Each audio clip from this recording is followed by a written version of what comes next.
NFL Mailbag coming at you here. Mitchell Renz going to sit here and answer all of y'all's questions. If I missed your questions, you can always hit me up on IG. I'm at Mitchell Renz 365. First one coming in here is a super chat from Burnin' Spades. Atlanta take Trask or Mond, 3rd and 5th round for quarterback 2, and look to next year for the new quarterback of the future. Thoughts?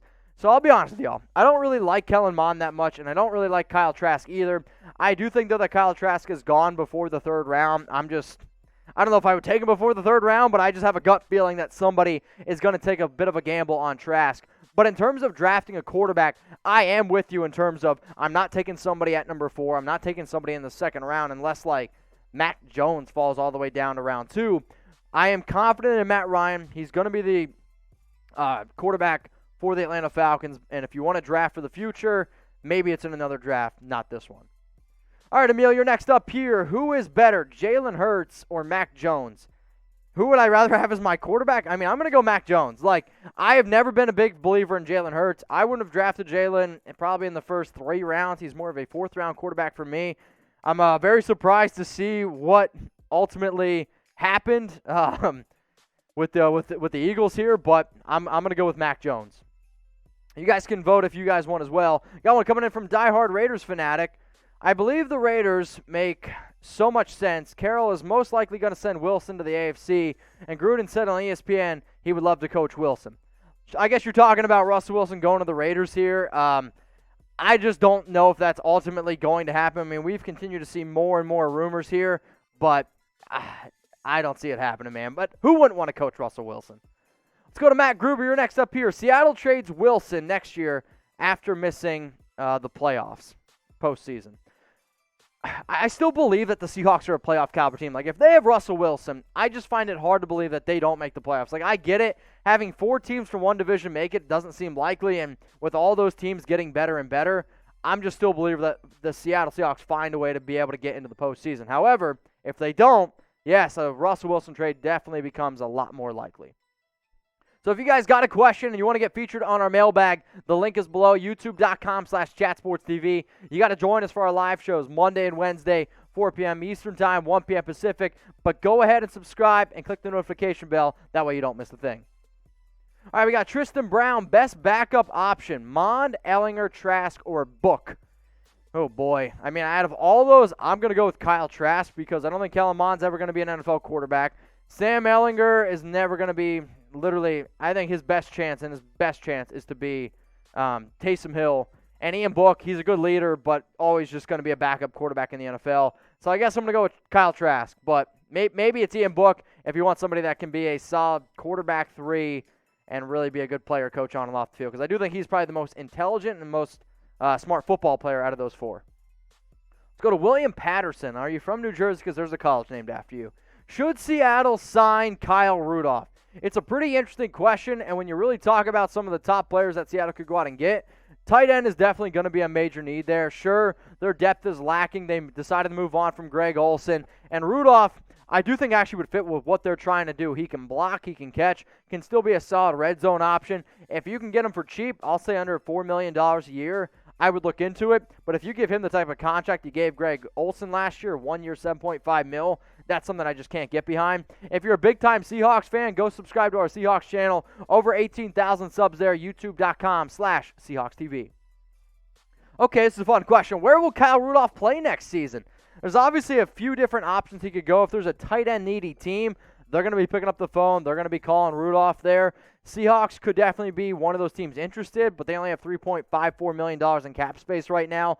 Maybe he does want to get paid a little bit of extra money, which at 31 years old, I could see that definitely being a possibility. But go down in the comments. Let me know, where will Kyle Rudolph play next year?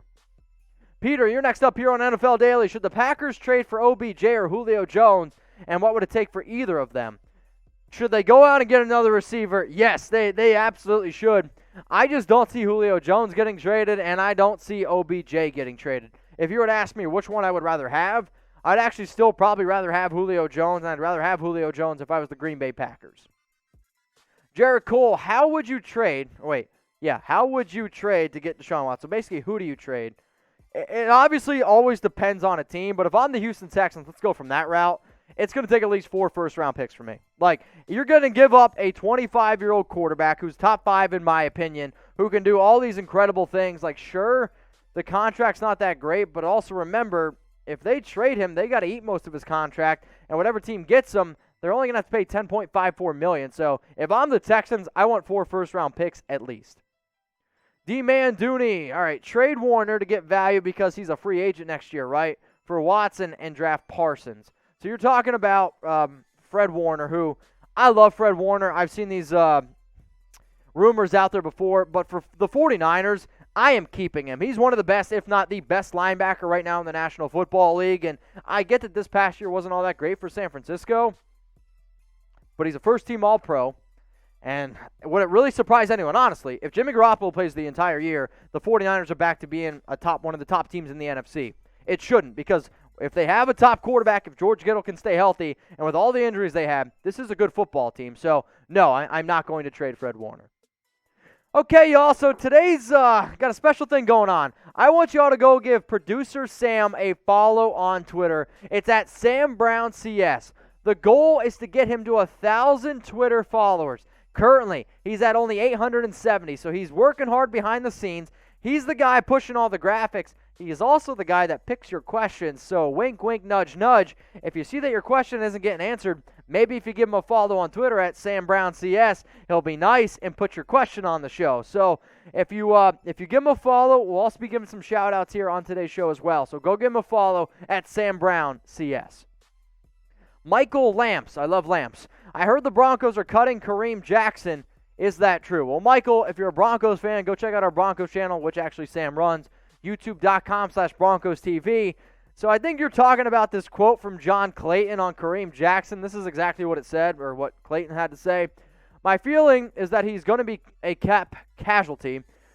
What it still comes down to, and this goes back to Von Miller, can you keep both at a high number?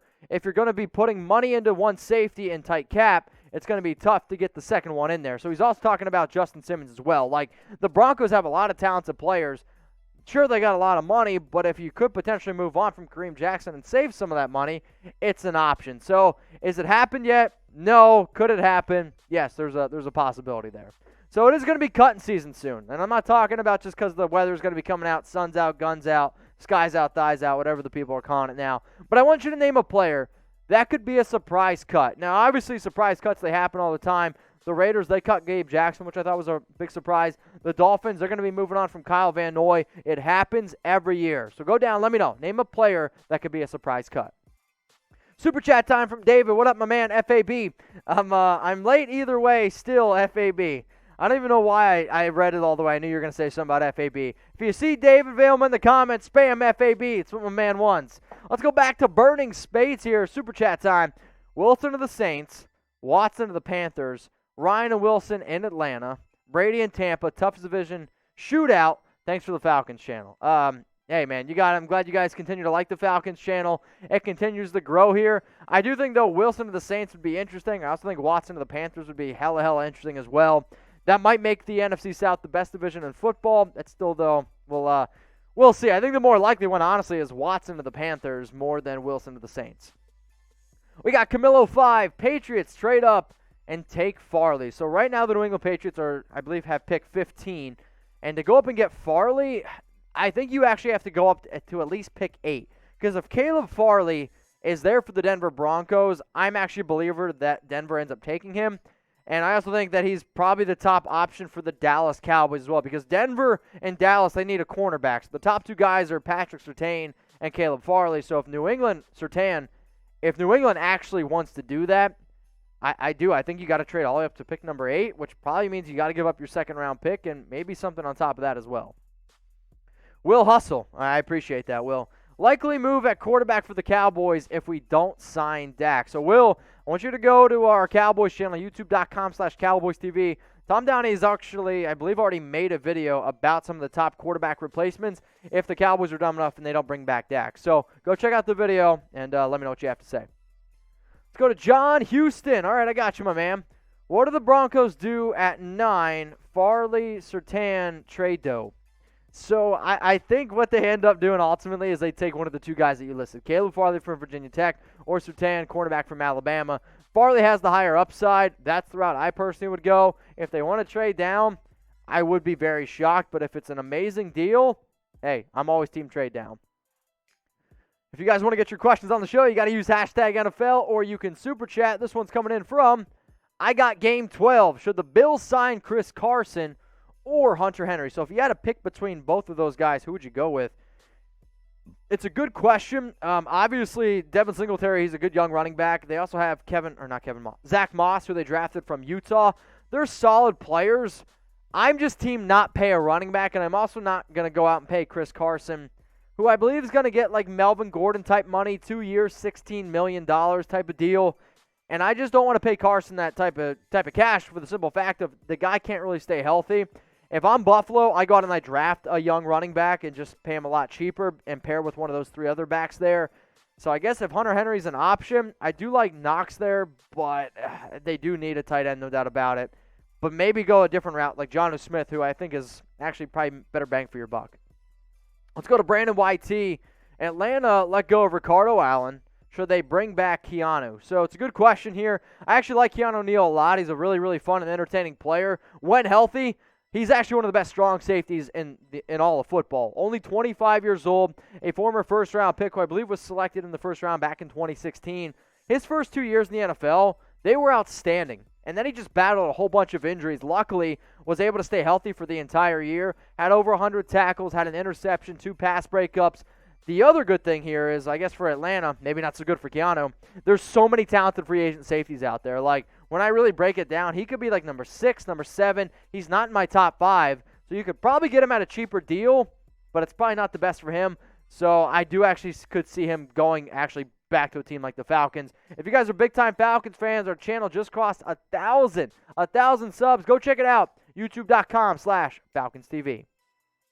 All right, y'all, did you give producer Sam a follow on Twitter yet? If not, you better have. So go give him a follow on Twitter. It's going to be in the description. It's going to be in the live chat as well. It's at Sam Brown CS, and it sounds like Sam's going to be giving some shout-outs to some of the people that are going ahead and giving him a follow. I am.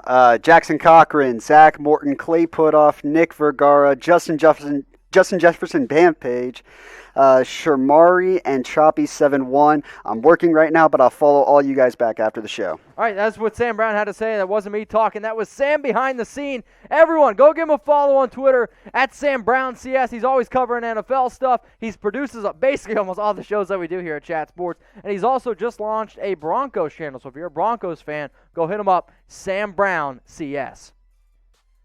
Trix Bunny can catch these hands. I love this name, even though they're for kids, though. Do the Panthers draft a guy? Yes. Look into a trade or sign a free agent quarterback because it doesn't look like Teddy is the answer. This might break Tom Downey's heart, who I believe loves Teddy Bridgewater more than just about anyone. But I do anticipate the Panthers to draft a guy. I don't know who it's going to be. I think it could be Justin Fields. I think it could be a Trey Lance. And I think if you're Carolina, you draft a quarterback that has more upside than Bridgewater because he's more of that game manager. So go out and get a guy like Fields, go out and get a guy like Trey Lance. But I actually do see them drafting a quarterback at pick 8, or maybe they could even be a candidate to trade up. Let's go to Jackknife Finnegan. Should the Raiders sign Mike Pinnell, defensive tackle, and Shannon Sullivan, cornerback? So I'll be honest with you, neither of these players made my list here for potential players that the Raiders go out and sign. If you want to go check out some of the defensive tackles or cornerbacks that I think the Raiders should sign, it's on the Raiders Report YouTube channel, youtube.com/Raiders Report. Let's go to Scotty H419. Who will be Washington's starting quarterback? Man, that is a tough question. I'll break it down like this for you. We've already put out a video trying to predict the top starting quarterbacks in 2021. It was not easy. If I had to put out my power rankings, though, for them, it could be potentially somebody in the draft, but I'm also going to throw out a guy like Ryan Fitzpatrick because I think if they have Fitz, they're still a contender in the NFC East. Also, don't forget Cam Newton, who had his best seasons in Carolina. Ron Rivera was the head coach for Carolina. He's now the head coach in Washington. I am definitely curious to see what Washington has to do, though, at QB. All right, Corey Naylor, it's kind of a funny name. Is Miami the best place for Orlando Brown Jr.? Yes, and I think it's actually probably one of the most realistic as well. So he wants to be paid like a left tackle, okay? So some people are like, what do you mean? They already have a left tackle. You're right. But what happens if they put him at right tackle and paid him like a left tackle to protect Tua's blind side? I actually also think that the Ravens would be looking for a first-round pick. And Miami, they have 2, so give up pick number 18 for Orlando Brown Jr., tell him to protect to his blind side. I actually think makes a whole lot of sense. Got a super chat coming in from John Houston. Should Denver go for Darnold? What's his value? 1, I am not giving up a first-round pick for Darnold. I'm not giving up, honestly, a second or third-round pick for him. If you want to give up a fourth-rounder, I'm totally okay with that. As much as I don't really like Drew Lock, I'd actually probably maybe rather roll with Drew Lock than Sam Darnold.